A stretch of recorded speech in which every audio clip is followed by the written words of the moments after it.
देवता और असुर बड़ी प्रसन्नता से समुद्र मंथन करने लगे। इसके बाद शोभा की मूर्ति स्वयं भगवती लक्ष्मी देवी प्रकट हुई समुद्र से। ये भगवान की नित्य शक्ति है।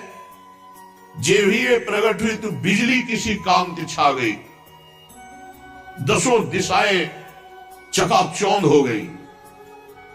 ऐसा सौंदर्य, ऐसा उदार स्वरूप, ऐसा रूप रंग कोई भी नहीं था जो ये ना चाहता हो कि लक्ष्मी जी हमें मिले। आज भी सभी चाहते लक्ष्मी जी हमें मिले। देवता, असुर, मनुष्य कोई भी ऐसा नहीं था जिसके हृदय में ये चाहना आ गई हो कि लक्ष्मी जी हमें मिले। तत्काल इंद्र अपने हाथों से उनके बैठने के लिए विचित्र सिंहासन ले आए। श्रेष्ठ नदियों ने मूर्तिमान होकर के अभिषेक के लिए सोने के घड़ों में भर भर कर पवित्र जल ला दिया। पृथ्वी ने अभिषेक के योग्य सब औषधियां दी। गौओं ने पंचगव्य और बसंत ऋतु ने चैत्र वैशाख में होने वाले सब फूल फल उपस्थित कर दिए। इन सामग्रियों से ऋषियों ने विधि पूर्वक लक्ष्मी जी का अभिषेक किया।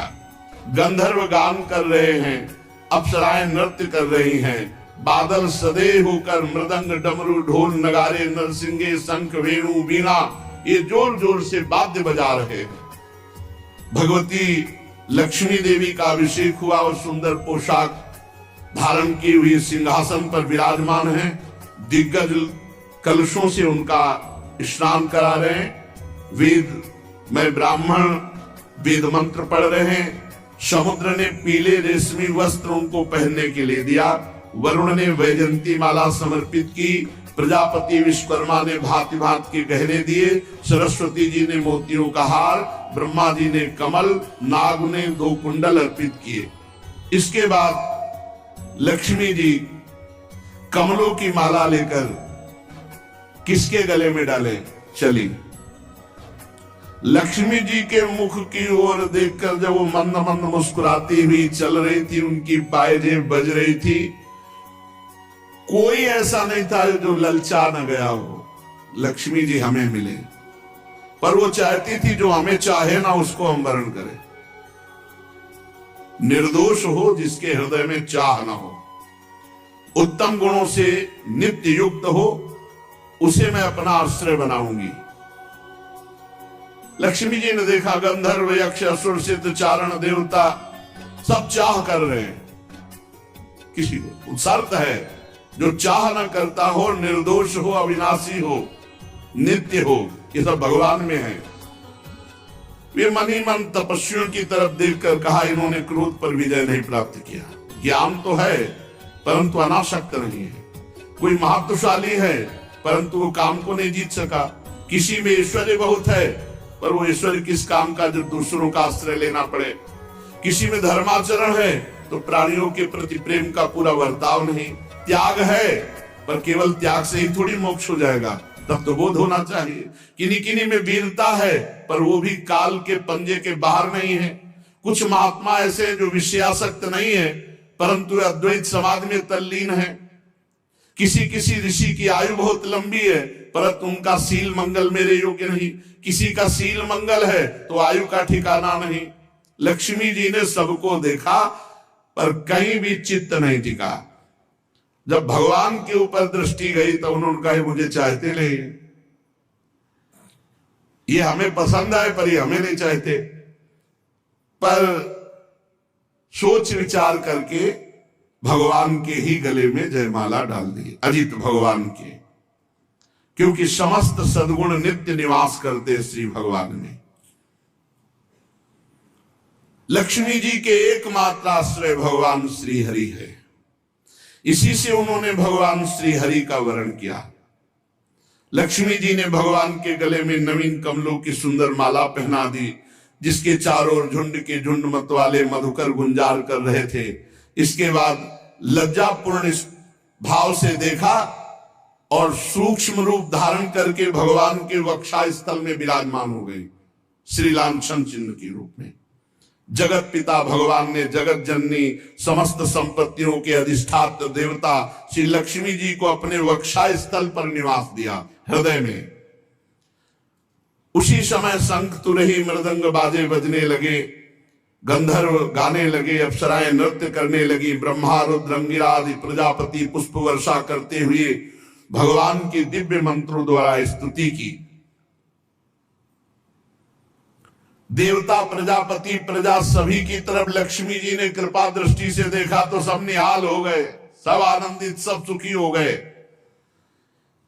पर लक्ष्मी जी ने दैत्य और दानवों की उपेक्षा कर दी, तब वो बहुत उत्साहहीन हो गए और लोभी हो गए। भगवान ने समुद्र मंथन करवाया तो अब निकली बहुत ही सुंदर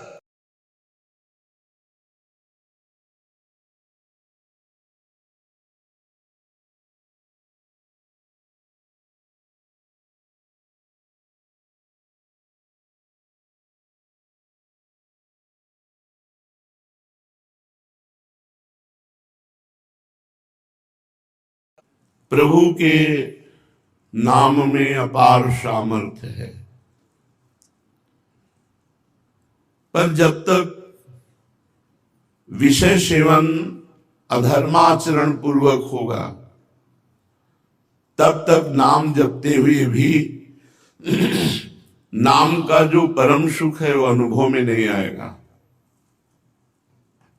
जब तक नाम का सुख अनुभव में नहीं आएगा तब तक मन स्थिर नहीं होगा, अचल नहीं होगा, एकाग्र नहीं होगा। और जब तक एकाग्र अचल स्थिर नहीं होता तब तक भगवदानंद जो है वो छाता नहीं पूरे हृदय में, पूरा हृदय भगवदानंद से छा जाता है, भर जाता है। इसी स्थिति में जीव को स्वरूप बोध होता है, वो बुद्धिगत नहीं है, आनंद से लबालब हृदय है, कोई अन्य चिंतन ही नहीं। उसी समय उसको स्वरूप बोध होता है। हमारा प्रयास पापाचरण से पूर्ण मुक्त होने का होना चाहिए। गृहस्थ धर्म में है तो धर्मोचित विषय भोगों का सेवन करते हुए उनके प्रति राग रहित बुद्धि, अगर राग रहेगा तो फिर धर्मोचित भोग भी बंधन कारक है। इसीलिए त्यज लोक धर्मान, इसीलिए त्यज लोक धर्मान। लोक धर्म भी जब प्रेम या मोक्ष तत्वबोध प्राप्ति की उत्कृष्ट अभिलाषा जागृत होती है तो वो भी फीके लगने लगते हैं। धर्मयुक्त भोग भी, अधर्माचरण की तो गुंजाइश ही नहीं है परमार्थ के पथिक में। हमें पूरा प्रयास अपनी तरफ से करना है, जितना हमें भगवान ने सामर्थ्य दी है। भगवान बस इतनी ही आकांक्षा आपसे रखते हैं कि आपको जितनी सामर्थ्य दी है उतना प्रयास आप कर लें, सफलता उनकी तरफ से होगी। आप प्रयास बचने का ना करके डूबने का करते हैं, फिर भगवान नहीं बचाएंगे, ध्यान रखना। प्रयास बचने का हो रहा है, फिर आप फिसल रहे हो, बचा लेंगे, निर्विकार कर देंगे। प्रयास आपका प्रभु की चरणों की तरफ निर्विकार होकर चलने का हो तो कृपा सिंधु करुणा में भगवान चाहे जितना कोई पतित हो उसे महात्मा बना देते हैं। क्षिप्रम भवति धर्मात्मा, बहुत जल्दी उसे निर्विकार कर देते हैं, बहुत जल्दी। मत चित्ता सर्व दुर्गाणि मत प्रसादात् तरिष्यति, जिसने मेरे में चित्त अर्पित कर दिया तो मेरी कृपा प्रसाद से सारे दुर्गुणों से वो मुक्त हो जाता है, वो महात्मा हो जाता है। महात्मा शब्द वहीं लगता है जहां किसी भी प्रकार का कोई विकार नहीं। भगवान की हेतु की कृपा से हमें अवसर मिला है माया प्रपंच से मुक्त होकर निरंतर भगवान के चिंतन में डूबने का। अब इस अवसर को हम व्यर्थ न जाने दें। जब हमारा बस न चले हम हार रहे हों तो हमारे पास एक महाबल है, हमारे इष्ट देव। हम उनका चिंतन करें, उनसे रोएं, उनसे प्रार्थना करें कि हम चाहते हैं आपको, पर मेरी इंद्रियां, मेरा मन, मेरा अंतःकरण ये आपसे विमुख होकर प्रकृति के भोगों में लग रहा है। हे नाथ, आप कृपा करो, मुझे बल प्रदान करो, जिससे इंद्रिय और मन का निग्रह करके, हटा करके हम आपके चरणों का निरंतर चिंतन कर सकें। और बहुत काल तक ऐसी प्रार्थना करते रहिए।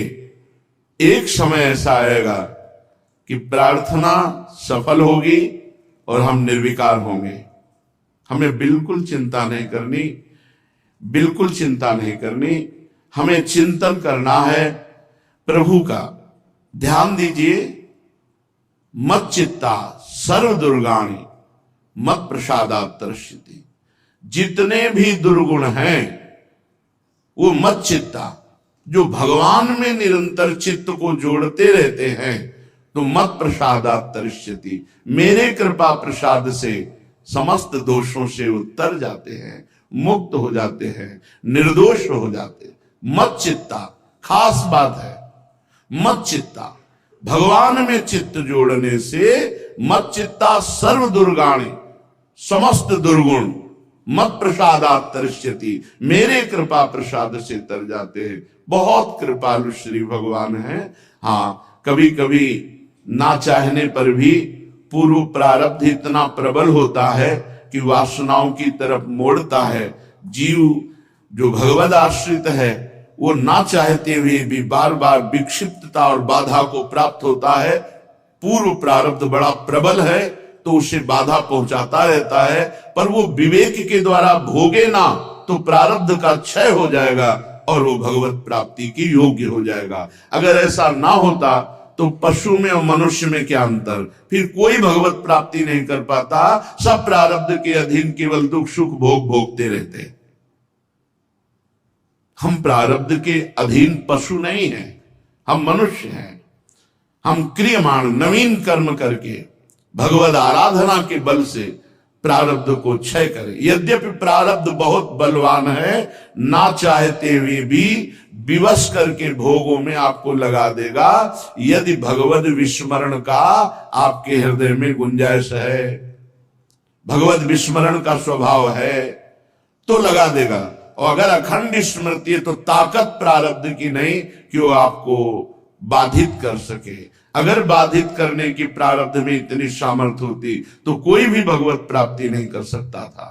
भजन में बहुत बड़ी सामर्थ्य है, काल भी बाधित नहीं कर सकता। प्रारब्ध की तो बात जाने दो। समुझ जे आए शरण ते डरत ना काल डर। जो भगवत महिमा समझकर, प्रभु की कृपालुता समझकर इनकी शरण में आए, वो काल से भी भयभीत नहीं होते। प्रारब्ध की तो बात जाने दो। इसलिए हम प्रभु से विनय जरूर करते रहें। कभी न कभी तो दीनानाथ के कान में हमारी आवाज पहुंचेगी। जिस दिन पहुंचेगी उस दिन निहाल कर देंगे। और कोई सामर्थ्य अपनी नहीं है। अपनी जो सामर्थ्य भी है वो उन्हीं की दी हुई है। जब हमारी सामर्थ्य काम न करे तो हमारी सामर्थ्य की पूर्णता हमारे इष्ट की सामर्थ्य से है। शब्द पर ध्यान दीजिए, हमारे सामर्थ्य की पूर्णता इष्ट की सामर्थ्य से है। हम अपने पूर्ण बल को पुकारे, मेरे बल से वृंदावन रानी, हे महारानी जू अब आप ही कृपा करो। गोस्वामी श्री तुलसीदास जी महाराज विनय पत्रिका जी में कहते हैं, काहे ते हरि मोहि बिसारी। हरि, जब आप पतित पावन हैं, दीन बंधु हैं, अनाथों के नाथ हैं, तो ये तो सब मैं हूं, फिर क्यों विसार दिया? अगर आप हमारा विस्मरण न किए होते तो माया की सामर्थ्य नहीं थी कि हमको अपने विषय सुख प्रलोभन में फंसा सकती है। बहुत दिन बीत गए हरि, अब तो कृपा करो, अब तो मैं निरंतर केवल आपका ही सुमिरन कर सकूं। बहुत गई रही थोड़ी, जितनी भी अब श्वासें हैं हे नाथ वो केवल आप में जाए। अन्य कोई चिंतन, अन्य कोई चाह, अन्य कोई भाव ही न रह जाए। पर ये तभी हो सकता है जब आप कृपा करें, आप ये स्मरण कर ले कि मेरा दास है, मेरा अपना जन है। वो स्वामी जी कह रहे हैं, काहे ते हरि मोही बिसारी, जानत निज महिमा मेरे अघ, तदपि न नाथ संभारो, काहे ते हरि मोहि बिसारो। अपनी महिमा तो आप जानते हो प्रभु, और मेरे पापों को भी आप जानते हो। नाथ आप पतित पावन हो। वेद शास्त्र पुराण कहते हैं जिनका कोई नहीं, जो जगत में तिरस्कृत है, जगत ने जिसकी उपेक्षा कर दी है, उनको आप गले लगाते हैं। हे हरि, मैं पापी हूं, मेरे पापों को आप जानते हो, और आप अपनी महिमा जानते हो कि आप कितने महान पतित पावन उदार करुणा वरुणालय हैं। फिर आपने क्यों मुझे भुला दिया? अगर आपने भुला ना दिया होता तो आज मेरी ये दुर्गति ना होती कि आपकी कृपा से मानव देह परमार्थ पथ और हम विषय चिंतन करें। ये दुर्गति ही तो है। बादशाह का राजकुमार होकर फुटपाथ में एक एक रुपया मांगे, दुर्गति नहीं और क्या है।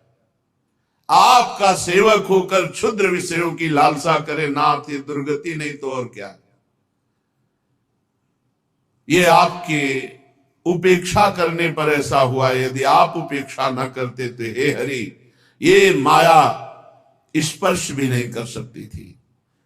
आपकी महिमा वेद शास्त्रों में भरी पड़ी है कि आप पतित पावन हो, आप मेरे पापों को भी जानते हो, तो आप क्यों नहीं हम पर कृपा कर रहे?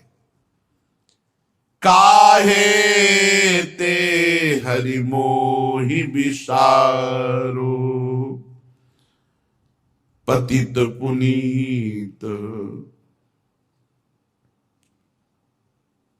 दीन हित असरन सरन, कहत श्रुति चारो। चारों वेद कहते हैं कि आप पतित पावन हैं। आप दीनहीन को अपनाते हैं प्रभु, आप अशरण शरण हैं, ऐसा शास्त्र कहते हैं, वेद कहते हैं, संत जन कहते हैं। हाँ नहीं अधम सभीत दीन, क्या मैं अधम नहीं हूं? क्या मैं दीन नहीं हूं? क्या मैं भयभीत नहीं हूं इस माया से? नाथ, अब आप क्यों हम पर कृपा नहीं कर रहे? क्या हम में नहीं है? हम सद्गुण की बात नहीं कह रहे, हम पतितता की बात कर रहे। हम अधम हैं, दीन हैं, पतित हैं, तो आप अधम उदाहरण हैं, अशरण शरण हैं, दीनानाथ हैं, पतित पावन हैं, ऐसा वेद कहते हैं। हाँ नहीं अधम, ये नहीं शब्द प्रश्नवाचक है। हाँ नहीं अधम सभीत दीन, किधो वेदन मृषा पुकारो, काहे ते हरि मोहि बिसारो। पतित को पावन करने वाले, दीनों के हितकारी, अशरण को शरण देने वाले, चारों वेद ऐसा कहते हैं।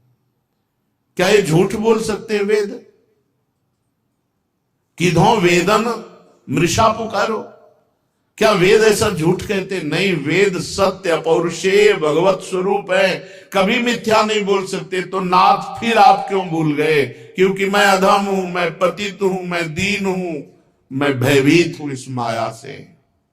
फिर आप कैसे विचार दिए? हे हरि, खग गनिका गज व्याध पाती जहां तहां हूं बैठारो। अब के लाज कृपा निधान परसत पनवारो फारो। हे हरि, काहे ते मोहि बिसारो। हे हरि, आप हमें ये बताओ, जटायु जी, गनिका, गजेंद्र, व्याध, क्या मैं इनकी पंक्ति में बैठने लायक नहीं हूं? प्रभु, मैं अधम हूं, पतित हूं, नीच हूं, तो मुझे भी इसी पंक्ति में बैठा लो ना। जैसे जटायु को गोद में लेकर अंतिम क्रिया की, जैसे गजेंद्र को बचाया, जैसे व्याध को ब्रह्म ऋषि बना दिया। नाथ, जैसे गनिका को पावन किया, हमको भी उसी पंक्ति में बैठा लो। स्वीकार कर लो प्रभु कि अधम है, नीच है, पापी है। आप अधम उदाहरण हैं, आप दीन बंधु हैं, आप पतित पावन हैं। हे कृपा निधान, अब आपको किसकी लाज है, किसकी शर्म है? आपको किसकी शर्म है? यदि आपने ऐसी पंक्ति को ना तारा होता तो शर्म की बात होती कि ये नीच अधम पापी हमारे शरण लायक नहीं। पर आपने सदा ऐसे जनों को ही तारा है, तो आपको क्या शर्म? आप तो पहले ऐसा कर चुके हो ना, कितने पतितों को पावन किया है। तो प्रभु, मैं भी इसी पंक्ति में आ गया हूं, तो परोसो ही पत्तल क्यों फाड़ रहे हो? अर्थात अब बिल्कुल नजदीक आ चुका हूं आपकी शरण में, सब कुछ छोड़कर जैसे भी है हम आपकी शरण में आ। प्रभु, आप क्यों पत्तल फाड़ रहे हो? अर्थात अब तो परोस दो, अब तो अपनी कृपा परोस दो, जिससे सब जगह से मन पूर्ण रूप से हटकर केवल आपके चरणों में लग जाए। हे हरि, जो कलिकाल प्रबल अति हो तो तू निदेश ते न्यारो। तो हरि रोष भरोस दोष गुण ते ही भजते तजगारो। काहे ते हरि मोहि विसारो। कृपा निधान, यदि कलिकाल आपसे बढ़कर के बलवान होता कि भाई कलयुग है, बहुत बलवान है, तो क्या आपसे बढ़कर बलवान है? हरि, यदि कलिकाल आपसे बढ़कर बलवान होता तो मैं आपकी बात न मानता कि आप पतित पावन अधम उदाहरण शरण शरण। हरे, हे हरे, हे हरे, आपके ही बल से बलवान है कलिकाल, आपसे बढ़कर बलवान नहीं है। और आप कृपा करें, कलिकाल आप के शरणागत की बुद्धि मलिन कर दे, ऐसा कैसे हो सकता है? हे हरि, हमें तो सिर्फ आपका भरोसा है और आपका ही गुणगान छोड़कर हम कलिकाल पर दोष लगावें, माया पर दोष लगाएं, हम इस झंझट में नहीं पड़ेंगे। आपसे बढ़कर कोई है नहीं, अगर होता तो हम थोड़ा सोचते। जहां कहीं किसी को बल है, चाहे माया को या कलिकाल को, आपका ही बल है, तो हम किसका भजन करें? कलिकाल का, माया का कि आपका? आपके ही बल से सब बलवान है। आप कृपा करो, आप कृपा करो। अब आपकी हम शरण में हैं प्रभु। मसक बिरंची बिरंची मशक सम, ऐसा तो प्रभाव है आपका। मस्कई करही बिरंची अजय मसकते, ब्रह्मा को मच्छर बना दे, मच्छर को ब्रह्मा बना दे, ऐसा तो प्रभाव है आपका। मसक बिरंची बिरंची मसक सम करऊ प्रभाव तुम्हारो, यह सामर्थ अक्षत मोहि त्यागो, नाथ तहां कछु चारो। आपकी तो ऐसी सामर्थ है कि मच्छर को ब्रह्मा बना दो, ब्रह्मा को मच्छर बना दो। ऐसे सामर्थ्यवान प्रभु यदि आप हमें त्याग दे तो फिर हमारी सामर्थ्य क्या है? किसके पास जाए, किसकी शरण जाए? हाँ, ऐसी सामर्थ्य आपकी कि एक सेकंड में ब्रह्मा को मच्छर बना दो, मच्छर को ब्रह्मा बना दो। जो चेतन का जड़ करे, जड़ करे चेतन, जड़ को चैतन्य, चैतन्य को जड़। ऐसे सामर्थ्यवान है हरि, मैं आपकी शरण में हूं। यदि आप मुझे छोड़ दे, आप त्याग दे, तो हमारे पास कोई और रास्ता नहीं है, कोई गुंजाइश नहीं, कोई चारा नहीं। यह सामर्थ अछत मोहि त्यागो, तो नाथ तहां कछु चारो। ये सामर्थ होते हुए यदि आप मुझे त्याग दें तो मेरा बस क्या है, मेरा क्या है, मेरा क्या होगा? हे नाथ, नाहिन नरक परत मो कहूं डर, यद्यपि हो अतिहारो। यह बड़ी त्रास दास तुलसी, प्रभु नामहु पाप न जारो, प्रभु नामहु पाप न जारो। नाथ, मैं भयभीत होकर नरक जाऊंगा, इस भयभीत होकर विनय नहीं कर रहा हूं, ये प्रार्थना इसलिए नहीं कर रहा हूं मुझे नरक जाना पड़े, नहीं। बहुत बार भोग चुके, अभ्यास है। यह अविनाशी जीव बहुत बार भोग चुका है, नरक स्वर्ग सब भोग चुका है, बहुत बार अभ्यास। ये दूर से डर लगता है, सब भोग चुके। जब जो पीड़ा आती है सब सहन कर जाता है, सुनकर केवल भय लगता है, जब ऊपर गुजरती है तो सब कष्ट सह जाता है। नाथ, मैं नरक के भय से भयभीत होकर विनय नहीं कर रहा हूं। मुझे तो ये लग रहा है कि आपके नाम की इतनी महिमा है और उस नाम ने अभी तक मुझे आपके लायक नहीं बनाया। अभी मैं पापी हूं, आपका नाम जब करता हूं फिर भी मैं ऐसा पापी हूं कि आप कृपा नहीं कर सकते। आपके नाम ने आज तक मुझे निष्पाप नहीं बनाया। बड़ा आश्चर्य लग रहा है कि आज भी आप कृपा नहीं कर रहे, क्योंकि आपके नाम का भरोसा, आपके नाम को रट रहा हूं। नाथ, अब तो कृपा कीजिए।